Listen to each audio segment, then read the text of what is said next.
Oui, oui. Ah, les jeunes avec Audrey Maude, c'est ça. Pardon?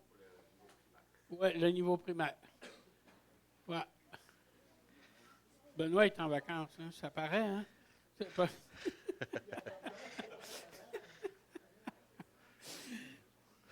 Pendant qu'on les enfants sortent et tout. Regarde les séries. Je veux dire, j'apprécie, je ne sais pas si vous saviez, je fais partie d'un groupe secret et select, qui, je vais dire le nom complet, les Benoît et Steve. Avec Benoît, j'ai la grâce d'être redevable deux fois par mois au moins, on pourrait dire, où est-ce qu'on se rencontre. Puis je vous remercie de nous le prêter, où est-ce qu'on a une retraite annuelle, où est-ce qu'on peut se poser les vraies questions et réfléchir ensemble. Alors c'est un plaisir de venir servir ici, d'ouvrir la parole avec vous. Parole de Dieu que j'ai oublié d'ailleurs. Heureusement, ceux qui ont comme moi, on a les pitonneux maintenant.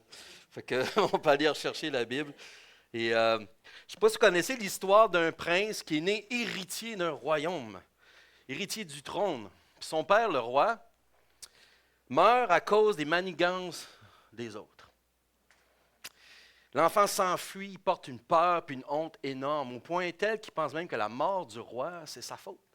La mort de son papa, c'est sa faute. Savez-vous de quelle histoire que je parle? Oui, il y en a qui sont forts, c'est incroyable. Ils l'ont trouvé tout de suite. Il grandit en exil, c'est un film pour enfants, loin du royaume, dans un endroit dont la devise, le motto, est la puissante phrase « Hakuna Matata ». Pas de souci, hein? On vit le moment présent, on oublie le futur, on oublie le passé, les obligations. En effet, je parlais du roi lion. Un prince qui vit un peu en dessous de son identité, qui est convaincu que s'il retourne au royaume, à son royaume, il va mourir. Qui est probablement vrai dans le film. Mais comment ce film se termine ou évolue, dans le fond, les gens sans cesse lui rappellent « Souviens-toi qui tu es », au point où il regarde son reflet dans l'eau à travers diverses manigances, on pourrait dire, finit par « Souviens-toi qui tu es ». Il revient par lui-même reprendre son trône. Et c'est souvent ce que la culture nous lance, nous dit, regarde en toi, tu as ce qu'il faut pour conquérir, tu as ce qu'il faut pour grandir, tu as ce qu'il faut, tu as qu'à t'en souvenir. C'est un beau film, mais ce n'est pas l'Évangile. Et la réalité, c'est que l'Évangile est très loin de simples contes de fées, ou la réalité est très loin des contes de fées. Puis ce matin, je vais vous présenter un autre prince exilé, un vrai celui-là, qui est dans la Bible. Et son histoire ne peut pas finir comme celle du roi lion. Parce que lui, lorsqu'il regarde en lui-même, il ne voit rien d'extravagant. Même qu'il ne peut pas revenir, il est infirme des deux pieds. Il n'y a pas de gloire intérieure à découvrir. Quand il se regarde, il se voit, et ce sont ses propres mots comme un chien mort. Il sait très bien qui il est. Et pour que son histoire change, il va falloir que quelqu'un d'autre vienne le chercher là où il se cache. Et j'aimerais vous dire une chose avant de commencer. Tout ce qui va lui arriver était décidé bien avant sa naissance. Dans une promesse échangée entre deux amis dans un simple champ. Mais avant d'aller un peu plus vite, un peu trop loin plutôt, son nom c'est Méphibosheth. Je vous invite à tourner dans 2 Samuel, chapitre 9, à pitonner vos Bibles. Et prenez le temps quand même d'écouter ce matin, car son histoire, Méphibosheth, d'une certaine manière, est aussi la nôtre, est aussi la vôtre. Et j'aimerais prier avant d'aller plus loin. Alors, courbons-nous quelques instants. Père éternel, on a la grâce, on l'a chanté, de venir à toi, d'admirer la grandeur, la beauté du Seigneur Jésus, son œuvre dans nos vies. Et c'est en tant qu'enfant de Dieu qu'on vient vers toi. On demande de nous bénir. Seul toi, ce matin, par ton Esprit Saint, peux nous donner ce qui nous manque, peut nous guérir, nous faire grandir. Et c'est ma prière, Seigneur. Bénis ce temps autour de ta parole. Dans le nom précieux de Jésus, je te prie. Amen. Alors, Méphibosheth, un jeune prince, comme on a dit. Son grand-père, c'était qui? Le roi Saül. Son père, Jonathan. Il était le futur héritier du trône. Il est habitué au luxe, il y a des serviteurs, aux richesses. Il avait une belle vie devant lui. Mais un jour, une mauvaise nouvelle arrive. Les Philistins ont livré la bataille à Israël. Ils ont poursuivi les Israélites qui ont pris la fuite, tombés morts sur le mont Gilboa. Les Philistins ont tué les fils de Saül, dont Jonathan. Je ne me trompe pas, il y en a un seul qui a survécu. Et Saül a essayé de s'enlever, même s'est enlevé la vie, on le voit à la fin de 1 Samuel. Et là, il ne faut pas que je tombe dans les parenthèses pour pas que ça soit trop long. Là, j'ai réalisé que j'ai oublié de changer PowerPoint. Ah, ça, c'était OK. Et on peut lire dans 2 Samuel 4,4. Jonathan, le fils de Saül, avait un fils handicapé aux 2 jambes. Peut-être un peu petit. Il était âgé de 5 ans lorsqu'arriva de Gisréel la nouvelle de la mort de Saül et de Jonathan. Sa nourrice le prit et s'enfuit, et comme elle se dépêchait de fuir, il tomba et resta estropié. Son nom était Méphi-Bosheth. Donc après cette mauvaise nouvelle-là qu'il a reçue, la vie de Méphi-Bosheth a complètement basculé. Au point qu'il garda, à partir de ce jour, des marques physiques qui ont resté toute sa vie. Handicapé à vie, estropié. Mais pourquoi la nourrice a-t-elle paniqué? Pourquoi partir comme ça sur un coup de tête? Probablement, le texte ne le dit pas, mais probablement qu'il y avait une grande coutume à l'époque. Lorsque on éliminait en réalité les héritiers de la dynastie précédente, tu ne voulais pas que l'héritier puisse venir et soulever le royaume contre toi à nouveau. Et là, dans ce cas-ci, que ce soit les Philistins ou que ce soit le prochain roi, David, qui le grand-père de Méphi-Bosheth a essayé de tuer à plusieurs reprises, c'était une possibilité. Donc, devant cette peur, il faut cacher peut-être les futurs héritiers. Sa vie est en danger. Et en plus, dans le monde ancien, l'infirmité était considérée comme une malédiction, une marque de péché.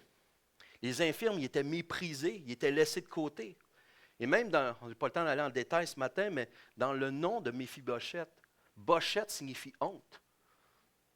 Donc, dès tristement, ce jeune homme est entré dans l'histoire, il est encore dans ce qu'on lit aujourd'hui, avec le sens de honte qui est un peu étampé à son identité. Et malheureusement, on réalise une chose. Pourquoi la vie de Méphi-Bosheth est-elle devenue si misérable? Qu'est-ce qu'il avait fait de mal? Rien. C'est la désobéissance, l'entêtement de son grand-père, Saül, qui a mené à toutes ces histoires-là. C'est le fait que sa nounou, un peu, a paniqué, puis c'est le fait qu'il est devenu handicapé à cause de ça.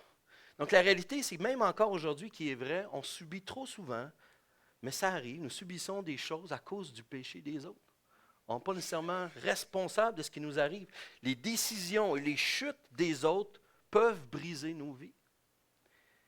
Tout comme, en réalité, nos décisions et nos chutes, nos péchés peuvent briser la vie des autres.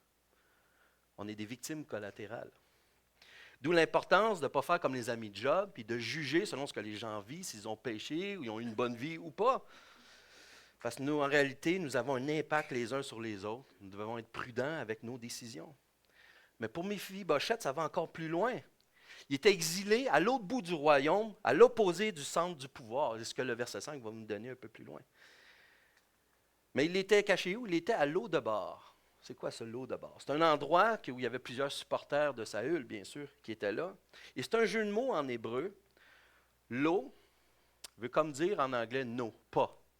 Et debar, là, c'est là que ça peut, la spéculation tombe.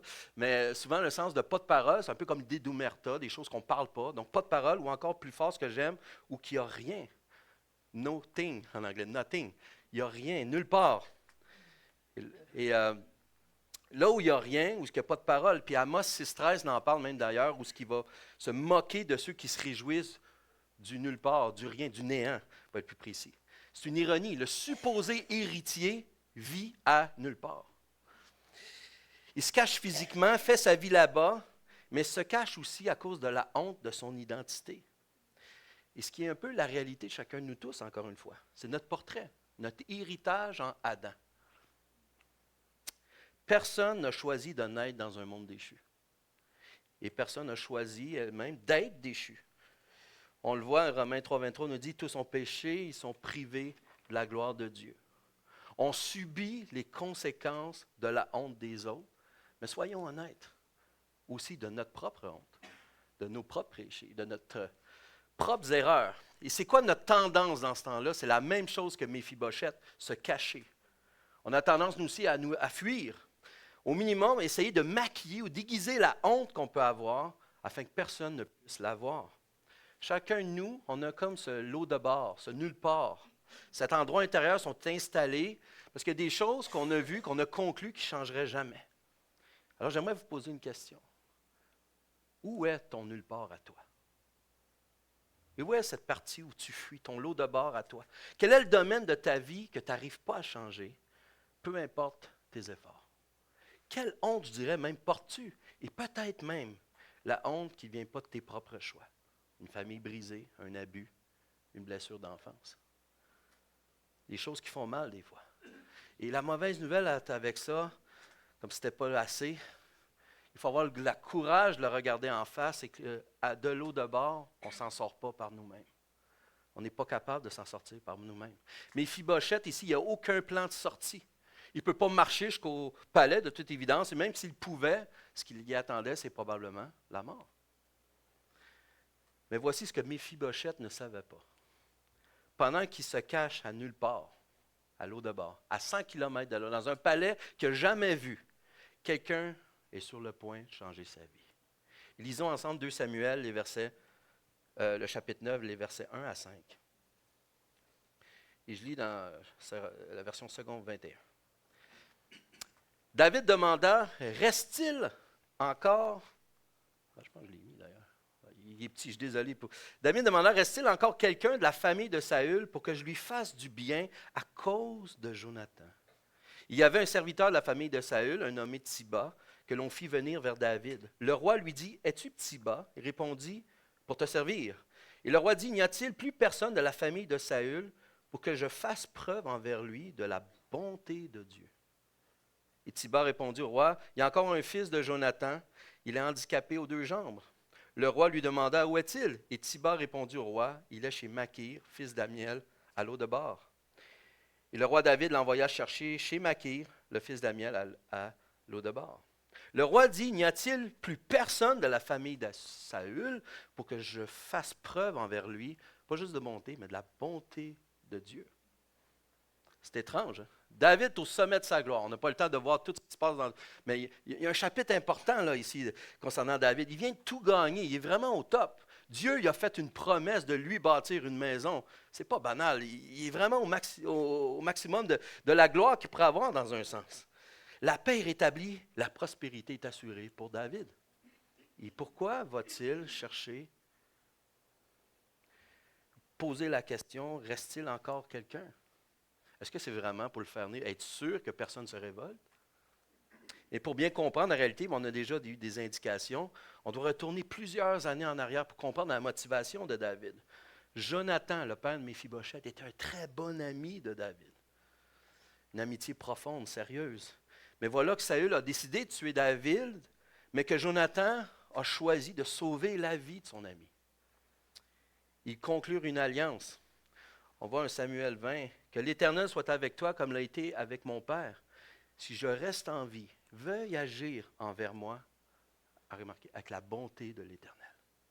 Et si je meurs, ne retire jamais ta bonté envers ma famille, pas même lorsque l'Éternel supprimera chacun de tes ennemis de la surface de la terre.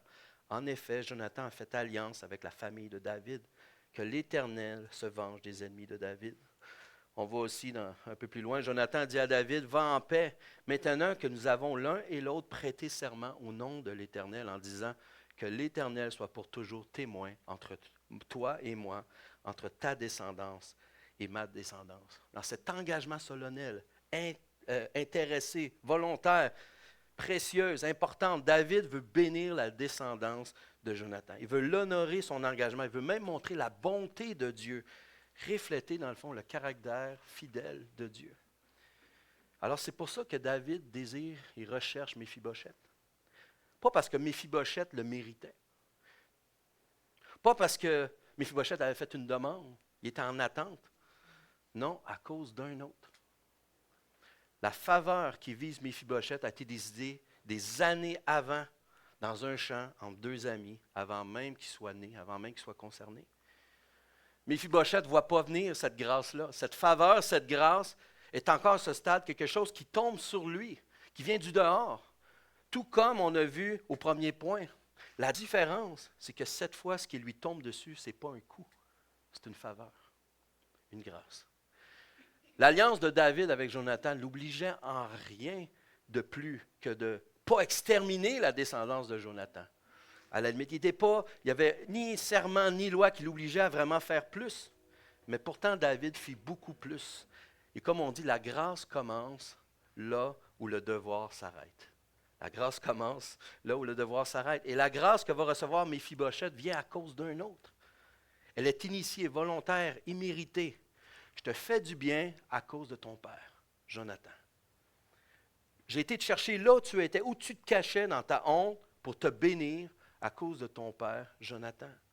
Et quand on repense à notre lot de bord, cet endroit où notre honte nous tient cachés, ou que c'est notre honte imposée même par quelqu'un d'autre, qu'est-ce qu'il y a comme solution?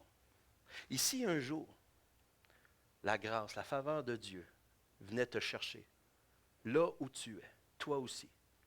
Mais non à cause de qui tu es, mais à cause d'un autre.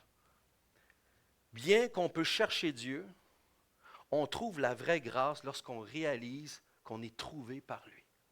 C'est d'être trouvé par Dieu, c'est là qu'on trouve la vraie grâce. Lorsqu'on réalise que c'est lui qui nous poursuit. Cette grâce, cette faveur est bien indépendante de tes actions. Vous avez peut-être entendu dire ou même déjà vécu que Dieu est la solution. Mais sur quoi repose ton assurance concrètement aujourd'hui? Sur la qualité de ta semaine? Sur le temps de prière que tu as passé ce matin? Si c'est le cas, si c'est sur tes actions, sur ce que tu fais, ta paix que tu vas avoir face à l'Éternel va monter, va descendre comme un ascenseur. Parce que c'est basé sur ta performance. Mais si ta sécurité repose sur une faveur qui est décidée en dehors de toi, avant même que tu naisses, à cause d'un autre, alors ça ne dépend plus du tout de comment ça a été dans ta semaine. Cette sécurité ne se construit pas, elle se reçoit. L'assurance qu'on a avec Dieu ne se construit pas, elle se reçoit.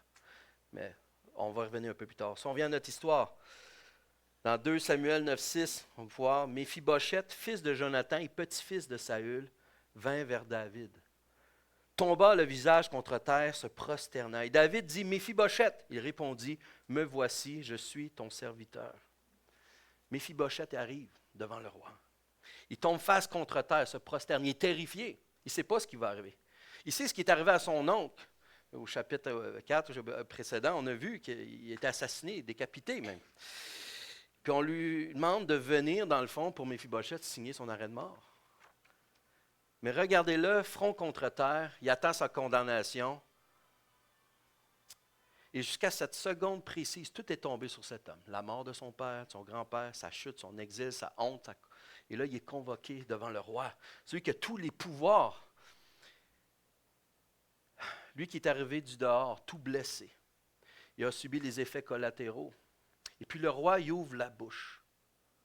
Et à partir du premier mot que prononce le roi, plus rien lui tombe dessus. Au contraire, tout lui est donné. Ce qui était collatéral devient, au lieu des dommages, devient des grâces. Écoutez le premier mot de grâce qui est présenté. 2 Samuel 9,7. David lui dit, n'aie pas peur.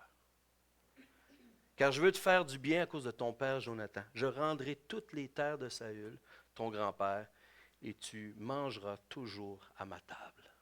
Le premier mot du roi, ne crains pas. C'est souvent ce que la grâce fait, elle permet d'enlever la peur. Mais encore plus drôle, c'est que ces mots exacts, ne crains pas. Jonathan les avait dit à David lorsqu'il fuyait Saül. Lorsque Jonathan a pris soin de David, c'est ce qu'il lui a dit. N'aie pas peur, car mon père, Saül, ne parviendra pas à t'attraper. Tu régneras sur Israël et moi, je serai ton bras droit. David rend au fils les paroles qu'il avait reçues du Père. Mais fais pas juste dire, n'aie pas peur. Si on peut lire 2 Samuel 9, 8 à 13, on va voir un peu plus en détail. Il lui dit, Méphibosheth se prosternant, il dit, qui suis-je, moi ton serviteur, pour que tu prêtes attention à un chien mort tel que moi? Et le roi appela Tsiba, le serviteur de Saül, et lui dit, je te donne au fils de ton maître tout ce qui appartenait à Saül et à toute sa famille. Tu cultiveras les terres pour lui et tes fils et tes serviteurs, avec tes fils et tes serviteurs, et tu feras des récoltes afin que le fils de ton maître ait du pain, de quoi manger en outre. Méphibosheth, le fils de ton maître, mangera constamment à ma table. Et remarquez le nombre de fois que ça revient. Or, Tsiba avait 15 fils et 20 serviteurs. Il dit au roi, ton serviteur fera tout ce que le roi, mon seigneur, ordonne à son serviteur. Hey, je ne lis pas à bonne place, moi. Oui, pardon, ok. J'ai été trompé par le 20 serviteur, je dis, je suis au verset 20. Méphibosheth mangea donc à la table de David comme s'il était l'un des fils du roi. Il avait un jeune fils du nom de Mika, et tous ceux qui habitaient chez Tsiba étaient à son service. Méphibosheth habitait à Jérusalem, car il mangeait constamment à la table du roi. Il était estropié des 2 pieds. David n'a pas juste dit n'aie pas peur. Il a restauré toutes les terres de Saül. Puis on s'entend-tu que Saül, il ne devait pas être pauvre. Donc, il y a énormément de richesses qui est restaurée. L'héritage perdu est rendu. Il lui donne comme l'un des fils du roi, verset 11. Il est traité comme le fils du roi. Un statut, un traitement de fils. La communion rétablie. Il peut aller directement à la table du roi, qui est mentionné 4 fois. Et comme on dit, quand le texte le répète, le texte crie. Quand Saint, Saint, Saint est le Seigneur, ne fait pas référence à la Trinité, mais c'est la manière de dire super extrêmement Saint est le Seigneur. C'est une hyperbole. Et quand le texte répète ces choses-là, c'est vraiment important. Le sommet de la grâce, son apogée pour Méphibosheth, ce n'est pas les dons. Ce n'est pas ce que même David lui a donné, c'est la proximité. Ce n'est pas d'avoir de la nourriture gratuite, d'aller à un Airbnb, de manger au restaurant, comme d'être à la table du roi, j'ai des repas gratuits, mais c'est d'être considéré par le roi, d'avoir une relation avec lui, d'être connu de lui. Voilà le sens d'être à la table du roi. Mais Méphibosheth se voit encore comme un chien mort, impur, indésirable. Les chiens, tu ne mettais pas une belle petite laisse pour aller les promener le soir. Ça se promenait, c'était des charognards. Encore plus un chien mort, tu n'en as rien à faire. Et c'était le cas de Méphibosheth, se voyait comme tel. Pour Méphibosheth, par contre, il n'était pas question qu'il puisse vivre comme un chien mort. Parce que pour le roi, qu'est-ce que ça change, comment que vous se voit Méphibosheth? Le roi ne considère rien de cela, car à ses yeux, il n'en est pas ainsi. Quand le roi dit quelque chose, cela se fait. Et quand le roi décide que tu es comme un fils, tu deviens comme un fils. Ce qui est intéressant, c'est que beaucoup semblent remarquer que lorsque Méphibosheth est assis à la table du roi, ce qui faisait sa honte physiquement, le fait qu'il était handicapé, son infirmité était cachée sous la table. Le roi a couvert sa honte dans sa propre présence.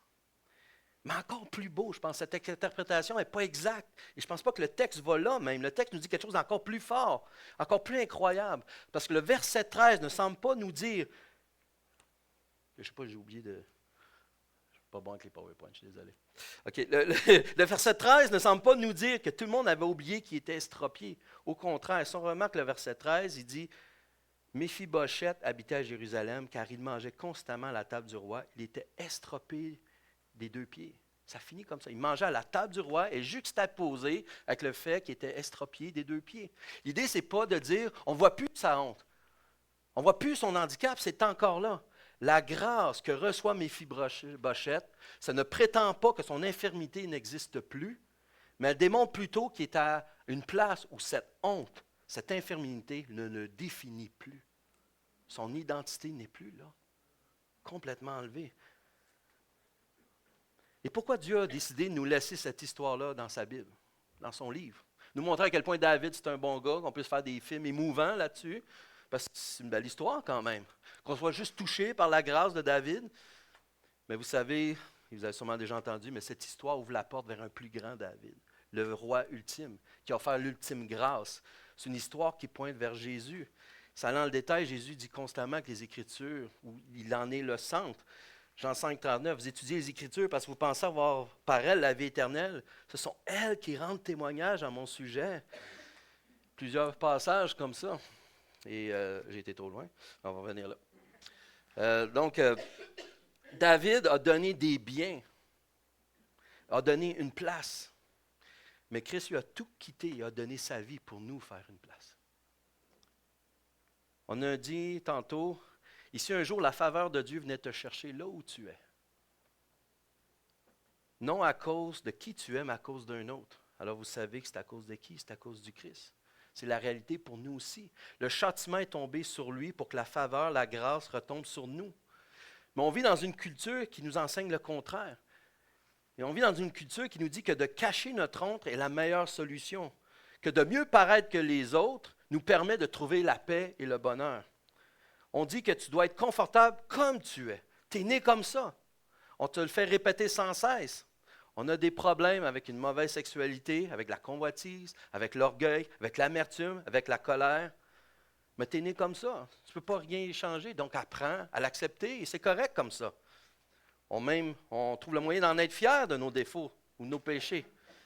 Mais la bonne nouvelle, le vrai évangile, ne nie pas que tu possèdes une honte, ou que tu as de mauvais désirs, ou que tu es pécheur, ou même que tu es une victime des péchés des autres. Oui, tu es né infirme et déchu. Et c'est précisément pourquoi Jésus ne dit pas « Améliore-toi, fais de ton mieux », parce que tu es né comme ça. Mais Jésus nous dit « Tu peux naître de nouveau ». Ce n'est pas cette naissance, ce n'est pas la vie que tu as qui t'a défini. C'est la nouvelle vie que tu peux avoir en Jésus. Cette première naissance a brisé ce que cette première naissance a brisé, seule une nouvelle naissance peut le réparer. Seule la grâce de Dieu peut te combler, couvrir ta honte. Et cette nouvelle nous suffit. Cette nouvelle naissance nous suffit. Méphibosheth, il n'y a rien à ajouter au décret du roi. Il n'y a pas eu de période d'essai, il n'y a pas eu de conditions, il n'y a pas eu de « si mes pieds guéris d'abord ». La parole du roi suffit pour faire de lui un fils qui vient à sa table. Ce jour-là et pour toujours. C'est peut-être là qu'il fallait le switch. Ou là. Bon, on va le retrouver bientôt. OK. Mais il a fait de lui seulement pour ce jour-là et pour toujours. C'est répété à 3 fois. Pour ce jour-là et pour toujours. Versets 9, 7 et 13. De même, celui qui est né de nouveau est une nouvelle création, comme on le voit dans le verset. Si quelqu'un est en Christ, il est créature nouvelle création. Les choses anciennes sont passées. Voici, toutes choses sont devenues nouvelles. On ne complète pas une nouvelle naissance en y ajoutant des choses. On ne l'améliore pas dans un sens. On vit à travers elle, par elle. L'évangile de Jésus ne dit pas « viens ou vis comme un fils pour en devenir un ou une fille », mais il dit au contraire, parce que tu es né fils, tu es né fille, maintenant agis, vis selon cette identité. Si tu es né de nouveau, sauvé par le sang de Jésus-Christ, est-ce que tu le crois vraiment? Est-ce que tu réalises la beauté, la grandeur de cette nouvelle identité que Jésus t'a donnée? Et est-ce que ce que tu fais maintenant, est-ce que tu le fais vraiment pour te conformer à cette identité-là et non pour devenir un bon enfant de Dieu? Beaucoup de chrétiens sont juridiquement à la table du roi. On a les droits acquis d'être là. Mais émotionnellement, ils vivent à l'eau de bord. Ils vivent à nulle part.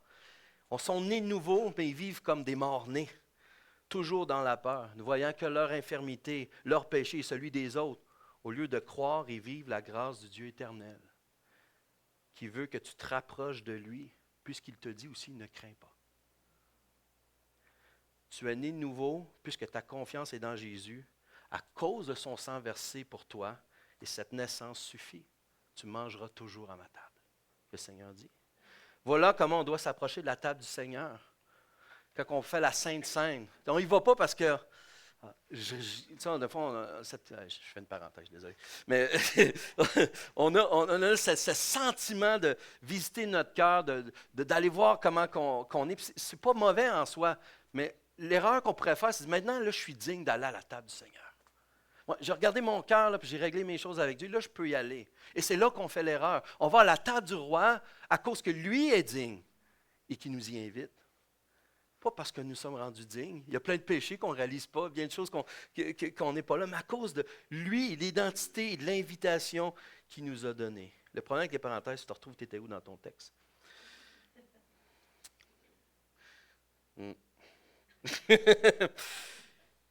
Donc, en réalité, en tant qu'enfants de Dieu, nous voulons grandir à l'image de notre papa. Et c'est ça la sanctification. Ce n'est pas de mériter la table du roi, c'est d'apprendre comment s'y asseoir.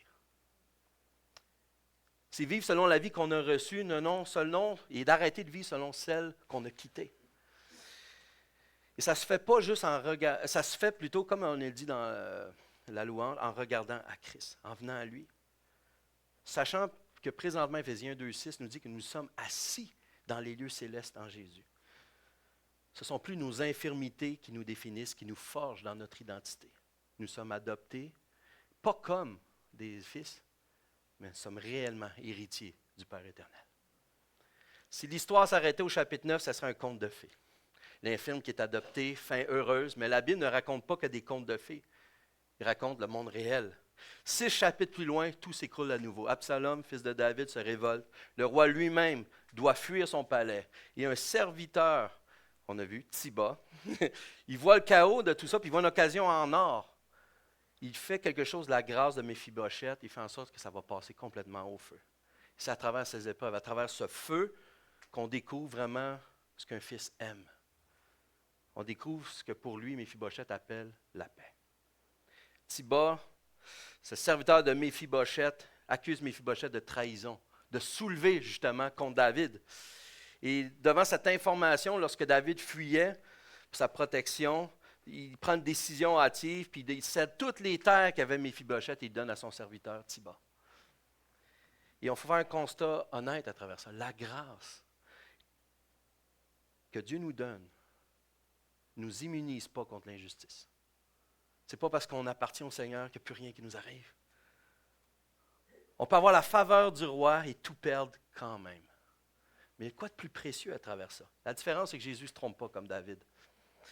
Au retour du roi, quand tout s'est rétabli, comme dit, on ne passera pas à travers l'histoire, Méphibosheth se retrouve à la rencontre de David. Et on le voit que ce n'était pas quelqu'un qui a pris soin de se soigner, au contraire, il est misérable. Il a barbe non taillée, vêtements non lavés depuis le jour du départ du roi. Au contraire, il était triste de voir ce qui est arrivé. Et son deuil et sa défense témoignent de sa parfaite confiance en le roi qui ne l'avait pas trahi.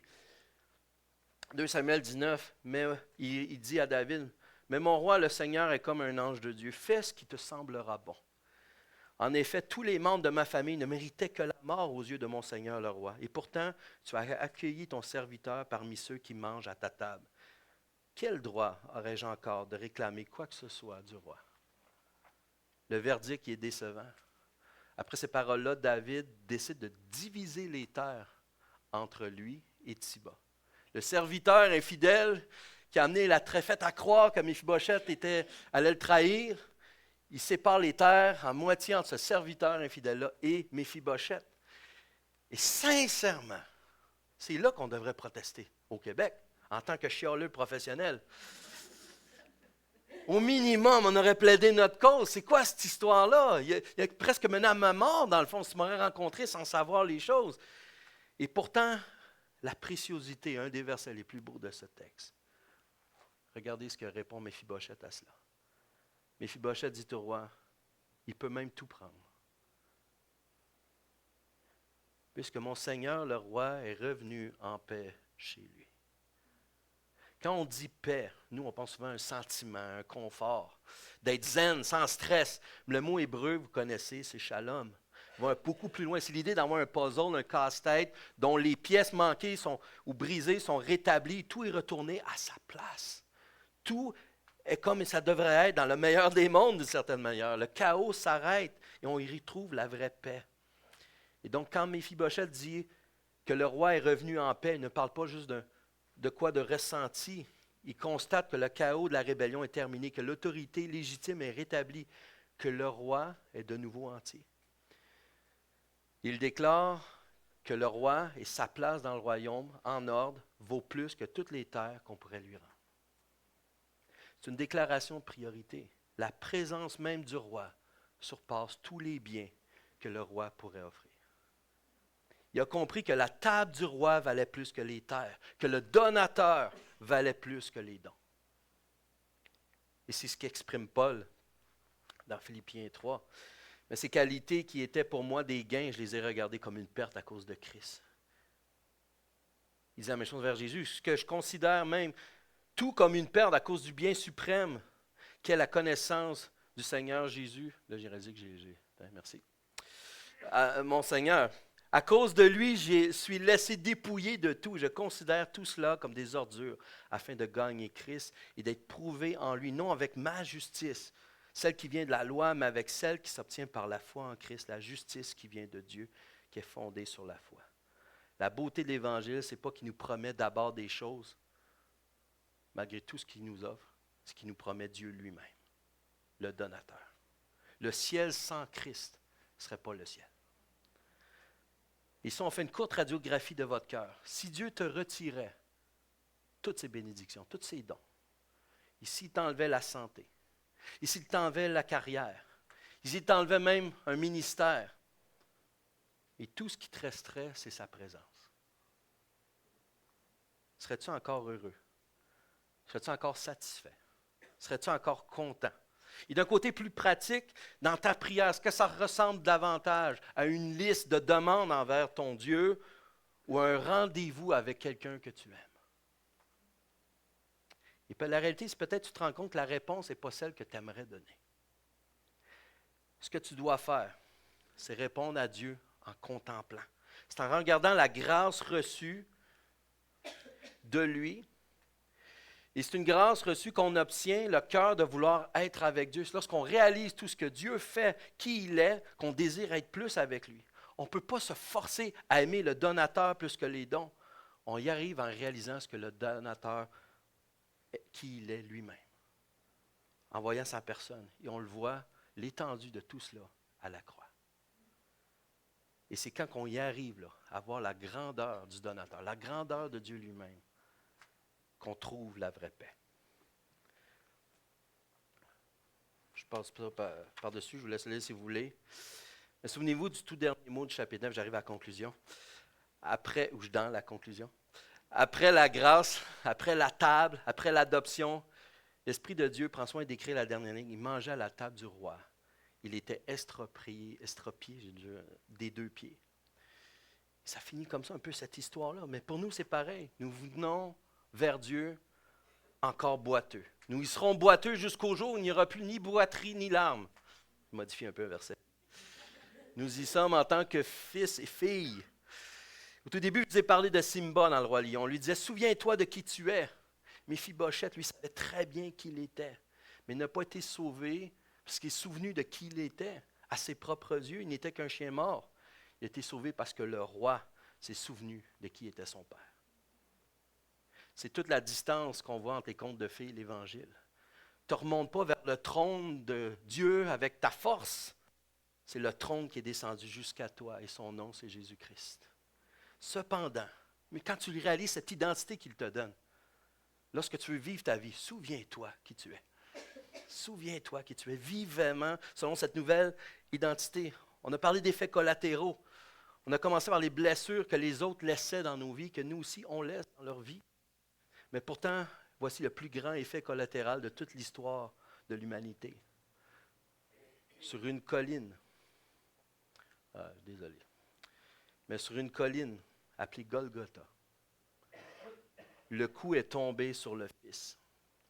Et c'est de lui, c'est ce qui nous a donné la bénédiction. On n'était pas la cible. Lui était la cible. C'est lui qui était le centre de cette malédiction-là à cause de nous. La grâce qui t'atteint aujourd'hui est encore une fois parce qu'un autre a été frappé à ta place. Et pour terminer, si tu te caches encore à l'eau de bord, à nulle part, tu es convaincu qu'aujourd'hui, si Dieu te trouvait, ça serait pour te condamner. Réalise que le roi connaît déjà ton adresse. Il t'envoie te chercher, et par la grâce en Jésus-Christ, non pas pour te juger, mais à cause d'un serment, d'une alliance scellée par le sang de Jésus-Christ. Tu peux être né de nouveau. Si tu es né comme ça, avec cette colère de Dieu-là qui pend à ton nez, goûte à la nouvelle naissance, viens à Jésus. Si tu es déjà à la table de Dieu, dans la présence du roi, cesse de vivre comme un chien mort, alors que le roi t'a déclaré fils ou fille. Ta place n'est pas à gagner, elle t'est donnée, elle suffit. Assis-toi près de lui. Assis-toi à la table, vis selon la vie que tu as reçue et demande-lui d'apprendre à l'aimer lui plus que qu'est-ce qu'il te donne. Puis il y a une dernière chose, à la table de David, Méphibosheth, il n'était pas le seul convive. Il y avait plein d'autres gens, on y mangeait ensemble. Personne ne s'assoit à cette table pour rester seul. Tu as reçu une place, mais tu as aussi reçu un mandat.